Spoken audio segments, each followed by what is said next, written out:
À la paillote, l'ambiance reste lourde après la découverte du sac de sport rempli de billets. Marceau tente d'expliquer à Diane qu'il n'a jamais voulu mettre la main sur cet argent. Le soir de la fête, il pensait simplement avoir récupéré son propre sac devant la boîte de nuit, tant les deux se ressemblaient. Ce n'est qu'ensuite qu'ils ont compris leur erreur. Le problème est désormais plus grave encore, car ni Marceau ni Diane ne parviennent à se souvenir de l'endroit où ils ont caché le sac. Cette absence de souvenir les enferme dans une situation dangereuse, surtout lorsqu'ils comprennent qu'ils doivent agir rapidement sans attirer l'attention. Tous deux choisissent alors de chercher de leur côté, avec la volonté de garder cette affaire secrète et surtout de ne rien révéler à Ellie. Pendant ce temps, Samuel retrouve Swazik au Spoon avec une idée bien précise en tête. Il veut la rassurer, mais il reste convaincu que Marceau détient toujours l'argent. Pour lui, cette piste est devenue trop importante pour être abandonnée, car il a absolument besoin de récupérer la somme. Derrière son calme apparent, Samuel est donc déjà décidé à confronter le jeune homme après sa journée de travail. À la paillote, Samuel finit par passer à l'action. Il interroge directement Marceau et lui fait comprendre qu'il n'est plus question de tourner autour du problème. Pris au dépourvu, le jeune homme finit par raconter ce qui s'est réellement passé et reconnaît avoir pris le sac par erreur. Il assure pourtant qu'il ignore totalement où il se trouve désormais, ce qui ne suffit pas à calmer Samuel. Marceau comprend alors que Samuel ne plaisante pas et qu'il attend une réponse concrète. Il lui promet qu'il ne cherche pas à conserver cet argent et qu'il essaiera de se rappeler l'endroit où Diane et lui l'ont caché. Samuel lui ordonne simplement de l'appeler dès qu'un souvenir lui revient, laissant planer une pression supplémentaire sur le jeune homme, désormais pris entre son erreur et les conséquences qu'elle pourrait entraîner. Dans le même temps, une autre inquiétude s'installe chez Lizzie. Depuis le début du week-end, elle n'a plus aucune nouvelle de Warren, une absence qui finit par lui paraître anormale. Jack tente de la rassurer en lui expliquant que son petit ami est probablement débordé par son travail. Pourtant, face aux doutes de sa sœur, il lui conseille finalement de ne pas rester dans l'attente et d'aller directement lui parler. Au hall, Lizzie décide donc de prendre les devants et fait une surprise à Warren en lui proposant de partager un verre. Mais au lieu d'accueillir cette initiative avec enthousiasme, le jeune homme refuse, prétextant qu'il doit régler un problème à la boulangerie. Lizzie ressent immédiatement cette distance, d'autant plus qu'elle cherche à savoir si son comportement révèle une difficulté dans leur couple. Warren se montre alors suffisamment rassurant pour dissiper momentanément les soupçons de Lizzie. Il lui promet que rien n'a changé entre eux et qu'elle n'a aucune raison de s'inquiéter. Pourtant, derrière cette attitude apparemment tranquille, il dissimule une réalité bien plus inquiétante. Lizzie ignore encore que l'homme auquel elle fait confiance mène un double jeu et que ses absences cachent un secret particulièrement lourd. À l'hôpital, Samuel retrouve Swazik et lui rapporte ce que Marceau vient de lui révéler. Tous deux essaient encore de comprendre comment récupérer l'argent et surtout comment sortir de cette situation devenue de plus en plus étouffante. Mais leur conversation prend une tournure brutale lorsque le téléphone de Swazik reçoit un nouveau message, transformant immédiatement leur inquiétude en véritable menace. Swazik montre le message à Samuel, « Fini de jouer, vous avez 48 H ou ça va très mal finir ». Cette nouvelle menace fait monter la tension d'un cran, car le délai imposé ne laisse pratiquement aucune marge de manœuvre. Swazik comprend qu'elle ne peut plus simplement attendre que le danger disparaisse. Pourtant, elle et Samuel sont encore très loin d'imaginer que Warren se trouve derrière tous ces messages. Et tandis que Swazik tente de garder son sang-froid, Warren poursuit son jeu auprès de Lizzie comme si de rien n'était. Il lui parle normalement, minimise sa distance et conserve l'image rassurante du petit ami simplement occupé par son travail. Cette contradiction rend son comportement d'autant plus troublant. Pendant que Lizzie cherche une explication à son éloignement, Warren prépare la suite de son chantage, avec ses 48 heures désormais suspendues au-dessus de Swazik. Pendant ce temps, au hall, Judith comprend que son père ne pourra plus repousser indéfiniment le moment de parler à Chloé. Elle le pousse à affronter cette vérité avant que la situation ne devienne encore plus compliquée. Alex hésite encore, conscient que cette révélation risque de bouleverser son couple, mais il finit par reconnaître qu'il n'a plus le droit de garder pour lui un secret aussi important. Alex quitte alors son stand et se rend directement à l'hôpital pour retrouver Chloé. Il sait qu'une fois les premiers mots prononcés, rien ne pourra être effacé. Pourtant, il préfère affronter les conséquences plutôt que continuer à vivre avec cette vérité cachée. Lorsqu'il se retrouve devant Chloé, il lui révèle finalement qu'il est le père de Milo, une confession qui change immédiatement la manière dont elle regarde toute cette situation. Chloé reste profondément surprise par cette révélation, surtout parce qu'elle découvre qu'Alex porte depuis quelque temps un secret aussi lourd. Elle cherche naturellement à comprendre pourquoi il n'a rien dit plus tôt et ce qui l'empêche aujourd'hui d'assumer pleinement son rôle auprès de l'enfant. Alex lui explique alors que le problème ne vient pas de lui, mais de Sonia, la mère de Milo. Alex précise en effet que Sonia ne souhaite pas qu'il entre dans la vie de son fils. Cette décision semble difficile à comprendre pour Chloé, qui refuse de croire qu'une mère puisse simplement empêcher le père de son enfant de connaître son propre fils. Elle mesure aussi combien cette situation doit être douloureuse pour Alex, partagée entre son envie d'assumer et le refus de Sonia de lui laisser une place. À ce moment-là, Chloé ne se contente pas de compatir avec son mari. Elle décide d'agir, car elle estime que la situation mérite au moins une véritable discussion. Pour elle, Milo ne devrait pas être privé de la possibilité de connaître son père simplement parce que les adultes autour de lui n'arrivent pas à trouver un accord. Elle choisit donc de rencontrer directement Sonia afin de comprendre ses raisons. Chloé donne rendez-vous à Sonia au Spoon et prépare déjà ce qu'elle souhaite lui dire. Elle ne veut pas transformer cette rencontre en confrontation, mais plutôt lui faire comprendre qu'elle serait prête à soutenir Alex si Sonia acceptait finalement de lui révéler la vérité à Milo. Cette démarche montre surtout que Chloé cherche à protéger l'enfant tout en donnant à Alex la possibilité d'assumer une responsabilité qu'il ne veut plus fuir. Dans le même temps, Alex reste marqué par cette conversation. Dire la vérité à Chloé représente pour lui un soulagement, mais également l'ouverture d'un problème beaucoup plus complexe. Il sait désormais que Sonia reste la personne capable de décider si Milo connaîtra réellement son père. Son rôle ne dépend donc plus seulement de sa propre volonté, et cette impuissance risque de devenir particulièrement difficile à supporter. À l'autre bout de Seth, William prétend quant à lui avoir enfin digéré la situation qui l'oppose à Aurore. En apparence, il veut donner l'impression que l'aventure passée de sa femme avec Lucas appartient désormais au passé. Pourtant, derrière cette attitude, la rancœur reste bien présente. William n'arrive toujours pas à accepter ce qui s'est produit et préfère exprimer sa colère par des provocations quotidiennes. À la maison, Aurore découvre ainsi un comportement de plus en plus difficile à supporter. William ne cherche pas forcément une explication directe avec elle, mais multiplie plutôt les petites actions destinées à lui faire comprendre qu'il n'a rien oublié. Il laisse du désordre derrière lui et semble prendre un malin plaisir à compliquer la vie quotidienne, comme s'il voulait lui faire payer silencieusement ce qu'elle lui a fait. William trouve également un moyen de prolonger cette provocation en passant une grande partie de son temps à jouer à la console avec Nordine. Cette attitude agace profondément Aurore, qui voit son mari agir comme s'il cherchait volontairement à repousser les limites de sa patience. Nordine se retrouve ainsi mêlée malgré lui à cette tension conjugale, alors que William utilise ces moments de détente pour continuer à provoquer Aurore. Pendant ce temps, la situation de Swazik ne cesse de devenir plus inquiétante. Le message reçu à l'hôpital reste présent dans son esprit, avec cette échéance de 48 heures qui transforme chaque minute en compte à rebours. Samuel essaie de comprendre comment récupérer l'argent, mais il ne possède toujours pas de piste suffisamment solide. Marceau affirme pourtant sincèrement qu'il ignore où se trouve le sac. À la paillote, Marceau et Diane poursuivent donc leurs recherches séparément, avec la peur constante que quelqu'un découvre leur secret. Leur décision de ne rien dire à Ellie les oblige à avancer seuls, alors même qu'ils ne savent plus exactement où chercher. Chaque endroit susceptible d'avoir servi de cachette devient une possibilité, mais aucun souvenir précis ne leur permet encore de retrouver le fameux sac. Et tandis que tous cherchent une solution sans comprendre la totalité du danger, Warren reste le seul à connaître la vérité sur les menaces qui frappent Swazik. Il continue de jouer auprès de Lizzie le rôle du petit ami simplement préoccupé par son travail, alors qu'il est en réalité au centre de cette affaire. Son calme devient ainsi particulièrement inquiétant, car personne autour de lui ne soupçonne encore le double jeu qu'il mène. À l'hôpital, Swazik tente de reprendre son calme malgré le nouveau message qui continue de résonner dans son esprit.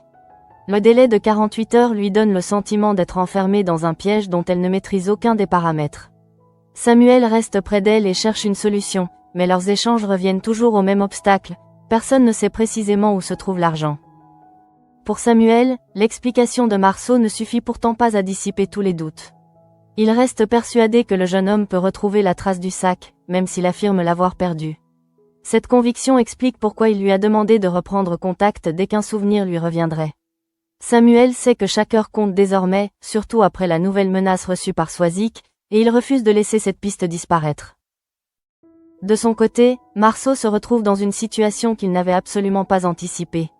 Il n'avait pas cherché cet argent et ne l'avait pas pris volontairement. Pourtant, le simple fait d'avoir emporté le mauvais sac l'a placé au centre d'une affaire qui le dépasse. Avec Diane, il doit maintenant retrouver une cachette dont ils ont oublié l'emplacement, tout en évitant qu'Ellie découvre ce qu'il cherche réellement. Diane partage la même inquiétude. Elle sait que leur erreur peut avoir des conséquences bien plus graves qu'il ne l'imaginait lorsqu'il avait découvert les billets. Tous deux avaient d'abord pensé qu'il suffisait de comprendre à qui appartenait le sac, mais la situation a progressivement changé. Maintenant que Samuel cherche activement l'argent, garder leur secret devient beaucoup plus difficile et chaque nouvelle recherche augmente leur nervosité. Pendant ce temps, Lizzie continue d'essayer de comprendre le changement de comportement de Warren. Malgré les explications qu'il lui donne, elle ne parvient pas complètement à retrouver la complicité habituelle entre eux. Son petit ami semble constamment ailleurs, toujours prêt à invoquer une nouvelle obligation professionnelle pour éviter une véritable conversation. Pourtant, lorsqu'elle lui demande directement si quelque chose ne va pas dans leur couple, il lui assure que tout va bien. Cette réponse apaise seulement en apparence les inquiétudes de Lizzie. Elle veut croire Warren, parce qu'elle n'a aucune raison concrète de penser qu'il lui ment. Son comportement distant pourrait effectivement s'expliquer par son travail, comme Jack l'avait suggéré. Mais ce que Lizzie ne peut pas encore imaginer, c'est que cette distance est liée à une affaire totalement étrangère à leur relation et que l'homme qu'elle croit connaître dissimule une réalité beaucoup plus sombre. Au hall, Warren poursuit justement cette double vie avec une facilité déconcertante.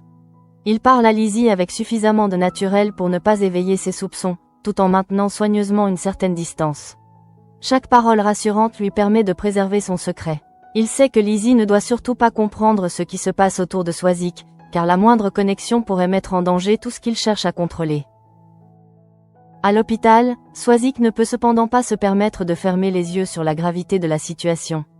Le message reçu ne ressemble plus à un simple avertissement destiné à lui faire peur. Le maître chanteur lui impose maintenant une véritable échéance et lui fait comprendre que les conséquences seront graves si elle ne répond pas à ses exigences. Samuel mesure lui aussi que la pression exercée sur elle est devenue beaucoup plus directe. Dans le même temps, Chloé prépare sa rencontre avec Sonia. Elle sait qu'elle doit choisir ses mots avec précaution, car son objectif n'est pas de déclencher un conflit supplémentaire. Elle veut avant tout comprendre pourquoi Sonia refuse qu'Alex entre dans la vie de Milo. Pour Chloé, cette décision ne concerne pas seulement les adultes, elle touche directement un enfant qui pourrait un jour avoir besoin de connaître ses origines et la place de son père. Alex, lui, reste probablement celui qui porte le poids le plus lourd de cette révélation. Il vient enfin de dire la vérité à Chloé, mais cette confession ne règle rien. Au contraire, elle ouvre une nouvelle étape dans sa relation avec Sonia et Milo. Il sait maintenant que Chloé connaît son secret et qu'elle est prête à l'aider, mais il ignore encore si Sonia acceptera de changer d'avis. C'est alors que la situation familiale prend une dimension plus délicate. Chloé ne cherche pas à remplacer Sonia ni à décider à sa place. Elle veut simplement lui montrer qu'Alex pourrait assumer son rôle si elle lui en donnait la possibilité. Son intention est donc de créer un dialogue là où le silence a jusqu'ici empêché toute évolution. La rencontre au Spoon pourrait ainsi devenir un moment déterminant pour l'avenir de Milo. À quelques rues de là, William continue pourtant de transformer son foyer en terrain de confrontation silencieuse.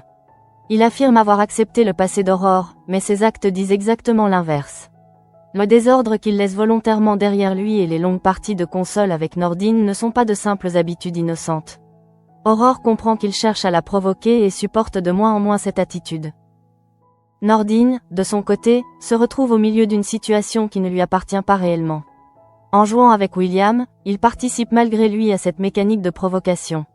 William semble profiter de sa présence pour prolonger son comportement et faire comprendre à Aurore qu'il ne compte pas passer rapidement à autre chose. Plus il prétend avoir tourné la page, plus son attitude révèle que la blessure reste ouverte. Pendant ce temps, la menace qui pèse sur Swazik continue de rapprocher progressivement plusieurs intrigues qui, en apparence, n'ont rien en commun.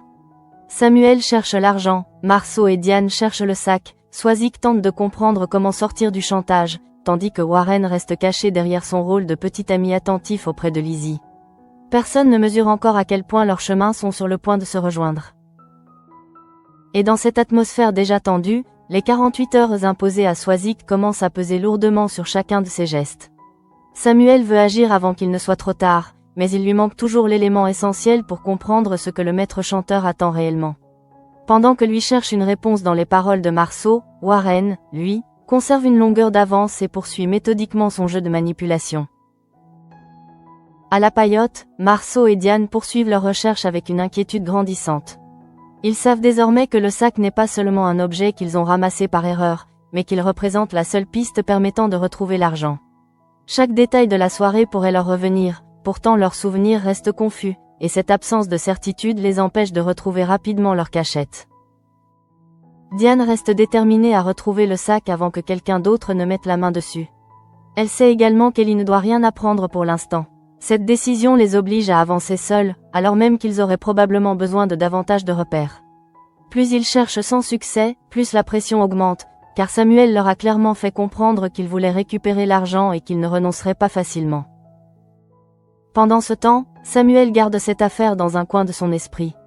Après avoir interrogé Marceau, il sait que le jeune homme affirme sincèrement avoir perdu la trace du sac, mais il ne peut pas simplement attendre que la mémoire lui revienne. La situation de Swazik rend chaque retard plus inquiétant. Le message du maître chanteur fixe une limite précise et transforme cette recherche d'argent en véritable course contre la montre. À l'hôpital, Swazik tente justement de rester forte devant Samuel. Pourtant, les mots reçus sur son téléphone continuent de la hanter. Fini de jouer, vous avez 48 H ou ça va très mal finir. La menace ne lui laisse aucun doute sur la détermination de celui qui la poursuit. Elle comprend qu'il ne cherche plus seulement à lui faire peur, mais qu'il veut obtenir quelque chose d'elle avant l'expiration du délai. Samuel essaie de lui apporter un peu de réconfort, mais il ne possède pas davantage de réponses. Il lui a expliqué ce que Marceau lui avait raconté, sans pouvoir lui garantir que l'argent serait retrouvé à temps. Leur impuissance devient alors particulièrement pesante. Swazik doit continuer son travail tout en sachant qu'une menace invisible se rapproche, tandis que Samuel cherche désespérément un moyen de reprendre le contrôle. Dans le même temps, Warren continue de protéger son secret avec une maîtrise inquiétante. Pour Lizzie, il reste simplement un petit ami devenu plus distant, peut-être absorbé par ses responsabilités professionnelles. Elle ne dispose d'aucun élément concret pour l'accuser de quoi que ce soit. Lorsqu'il lui affirme que leur couple n'a pas changé, elle choisit donc encore de lui faire confiance, malgré le malaise qui persiste. Cette confiance permet à Warren de poursuivre son double jeu sans être inquiété. Il peut continuer à parler avec Lizzie normalement tout en sachant que Swazik reçoit ses messages de menace. Le contraste entre les deux situations est particulièrement troublant. Pendant que Lizzie cherche seulement à retrouver la proximité qu'elle avait avec lui, Warren se montre froid et calculateur dans une autre partie de sa vie. À ce moment-là, le lien entre Warren et Swazik reste totalement invisible aux yeux de Lizzie. Elle ignore que son petit ami est directement impliqué dans les événements qui inquiètent l'entourage de Swazik. Pour elle, les deux situations appartiennent encore à des mondes différents. Cette ignorance rend son quotidien presque normal, alors qu'en réalité, le danger se rapproche sans qu'elle puisse comprendre pourquoi Warren agit différemment. De son côté, Chloé se prépare à rencontrer Sonia au Spoon. Après la révélation d'Alex, elle veut comprendre les raisons qui poussent la mère de Milo à maintenir son père à distance. Chloé ne souhaite pas juger Sonia ni lui imposer une décision. Elle veut surtout lui expliquer qu'Alex est désormais prêt à assumer sa responsabilité et qu'elle serait elle-même disposée à l'accompagner dans cette démarche. Alex, lui, reste en retrait après avoir confié la vérité à Chloé. Il sait que cette confession pouvait provoquer une crise, mais sa femme a choisi de chercher une solution plutôt que de condamner son choix passé. Cette réaction le soulage, sans pour autant effacer son inquiétude. Tout dépend maintenant de Sonia et de sa volonté éventuelle de permettre à Milo de connaître son père. Chez William et Aurore, la tension suit une autre trajectoire. William continue de prétendre qu'il a accepté l'aventure passée de sa femme avec Lucas, mais son comportement quotidien trahit toujours sa rancœur. Il laisse volontairement du désordre et agit comme si les contraintes de la vie familiale ne le concernaient plus vraiment. Aurore comprend parfaitement le message derrière cette attitude et supporte de moins en moins ses provocations. William passe également du temps à jouer à la console avec Nordine. Ce choix peut sembler anodin, mais il contribue surtout à accentuer l'agacement d'Aurore. William semble vouloir lui montrer qu'il peut vivre comme il l'entend tout en l'obligeant à supporter les conséquences de cette attitude. Nordine participe à ces moments sans forcément mesurer toute la dimension conjugale de ce qui se joue autour de lui. Peu à peu, les différentes intrigues prennent donc une forme commune. Partout, les personnages sont confrontés à des vérités qu'ils ne peuvent plus repousser. Marceau doit retrouver le sac, Samuel doit aider Swazik avant l'échéance, Chloé doit rencontrer Sonia, et Aurore doit supporter les provocations de William. Mais derrière toutes ces tensions, Warren reste celui qui conserve le plus grand secret. La tension reste donc particulièrement forte autour de Swazik, car le délai fixé par le maître chanteur continue de se rapprocher sans qu'elle sache encore comment sortir de cette situation. Samuel demeure convaincu que le sac de sport constitue la clé de toute l'affaire, tandis que Marceau et Diane cherchent toujours leur cachette. Pourtant, derrière cette course à l'argent, une vérité beaucoup plus inquiétante reste soigneusement dissimulée. Warren est en effet le seul à connaître l'origine réelle des messages qui terrorisent Swazik. Alors que Lizzie continue de lui faire confiance, il poursuit son double jeu avec une froideur qui contraste totalement avec l'image qu'il lui présente. Il suffit de quelques mots rassurants pour maintenir sa petite amie dans le doute, tandis qu'il conserve le contrôle sur une situation dont elle ne soupçonne même pas l'existence. Pour Lizzie, le comportement de Warren reste difficile à comprendre, mais elle n'imagine pas encore qu'il puisse être lié aux menaces reçues par Swazik. Elle cherche simplement à retrouver la complicité qui existait entre eux et accepte ses explications concernant son travail. Cette confiance constitue précisément ce qui permet à Warren de continuer à agir sans éveiller les soupçons, alors même que son secret devient de plus en plus lourd. À l'hôpital, Samuel reste auprès de Swazik et tente de l'aider à supporter cette pression. Il sait que Marceau affirme avoir pris le sac par erreur et qu'il ne connaît plus son emplacement, mais cette information ne résout rien. Tant que l'argent ne sera pas retrouvé, le danger restera présent. Swazik doit donc attendre, avec la menace des 48 heures qui pèse sur elle comme une échéance impossible à oublier. Pendant ce temps, Marceau et Diane poursuivent leurs recherches de leur côté. Leur décision de ne rien dire à Ellie les prive d'un soutien supplémentaire, mais ils veulent absolument retrouver le sac avant que leur erreur ne provoque des conséquences encore plus importantes. Le souvenir de la soirée reste cependant trop imprécis pour leur permettre d'avancer rapidement, et chaque tentative infructueuse renforce leur inquiétude. Samuel, lui, ne peut pas se contenter d'attendre. Il a déjà prévenu Marceau qu'il devait l'appeler immédiatement si quelque chose lui revenait. Son insistance montre à quel point il considère cette piste comme essentielle. Il ne sait pas encore toute la vérité qui se cache derrière le chantage, mais il comprend que récupérer l'argent pourrait être la seule manière de faire cesser la pression exercée sur Swazik. Dans le même temps, Chloé se dirige vers une confrontation d'un tout autre genre. Sa rencontre avec Sonia doit lui permettre de comprendre pourquoi elle refuse qu'Alex entre dans la vie de Milo. Chloé veut lui parler sans agressivité, mais elle reste persuadée qu'une vérité aussi importante ne peut pas être éternellement cachée à l'enfant. Elle est également prête à soutenir Alex s'il doit finalement prendre sa place auprès de son fils. Alex, de son côté, vient de franchir une étape essentielle en révélant à Chloé qu'il est le père de Milo. Cette confession modifie nécessairement leur équilibre, mais elle permet aussi à Alex de ne plus porter seul ce secret. Désormais, Chloé connaît la vérité et peut comprendre les raisons de son malaise. Elle choisit de l'aider plutôt que de lui tourner le dos, montrant qu'elle veut avant tout trouver une solution acceptable pour Milo. Chez William et Aurore, aucune véritable accalmie ne semble possible. William continue de présenter son attitude comme une manière de vivre normalement après ce qui s'est passé, mais ses provocations montrent qu'il n'a pas réellement pardonné. Le désordre volontaire et les longues parties de console avec Nordine deviennent autant de petites attaques destinées à faire comprendre à Aurore qu'il garde encore une profonde rancœur. Aurore, de son côté, supporte de moins en moins cette situation. Elle sait que William prétend avoir tourné la page, mais elle voit bien que ses actes racontent une autre histoire. Chaque provocation transforme le quotidien du couple en terrain de confrontation silencieuse. William ne prononce peut-être pas toujours les mots qu'elle redoute, mais son comportement suffit à maintenir ouverte la blessure provoquée par son aventure avec Lucas. Et alors que les tensions familiales s'accumulent, l'intrigue principale reste dominée par le secret de Warren.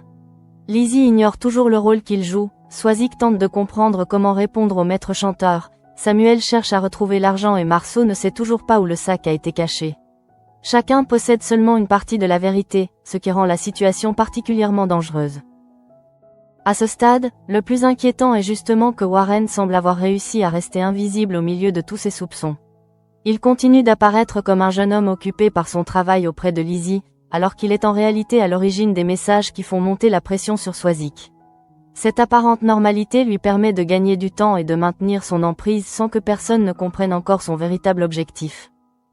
La situation de Swazik devient ainsi de plus en plus urgente. Le message lui a clairement imposé 48 heures. Et Samuel cherche toujours la piste susceptible de débloquer l'affaire. Marceau et Diane, eux, doivent retrouver le sac avant qu'il ne soit trop tard. Mais plus les recherches avancent, plus une évidence se dessine. L'argent n'est peut-être que la pièce visible d'une affaire dont Warren maîtrise encore les ressorts. Pendant que chacun tente donc de protéger ses propres intérêts, Lizzie continue d'accorder sa confiance à l'homme qui lui cache le plus grand secret. Elle ne sait pas encore que derrière ses excuses professionnelles se trouve un comportement parfaitement calculé. Swazik, de son côté, ignore toujours l'identité de celui qui la menace, tandis que Samuel cherche une solution sans comprendre qu'il se trouve beaucoup plus près de la vérité qu'il ne le pense. Finalement, cette journée laisse plusieurs personnages face à des décisions qu'ils ne pourront plus repousser longtemps. Alex doit désormais attendre la réponse de Sonia, Chloé s'apprête à lui parler directement, Aurore doit supporter les provocations persistantes de William, tandis que Samuel, Marceau et Diane restent prisonniers de l'énigme du sac rempli de billets. Mais au-dessus de tout cela plane le secret de Warren, dont le véritable visage reste encore caché à Lizzie. La menace contre Swazik prend alors une dimension particulièrement glaçante, car le danger vient d'un homme que personne ne soupçonne. Pendant que Lizzie croit simplement que son petit ami est occupé par son travail, Warren poursuit méthodiquement son plan. Et avec seulement 48 heures imposées à Swazik, la pression ne peut désormais que s'intensifier, laissant présager que les masques risquent bientôt de tomber.